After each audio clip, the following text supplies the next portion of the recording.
Ada yang memilih memandu sendiri untuk sampai ke destinasi. Tapi aku tetap pilih ETS. Kerana dengan ETS, perjalanan terasa lebih pantas, mudah dan setiap detik terasa penuh momen.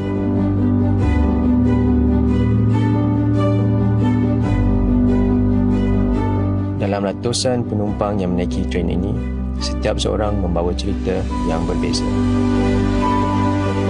Ada yang pulang ke kampung melepaskan rindu, kawan-kawan yang ingin bercuti bersama setelah penat bekerja, ibu bapa yang mahu anak mereka melihat dunia dengan mata yang lebih ceria.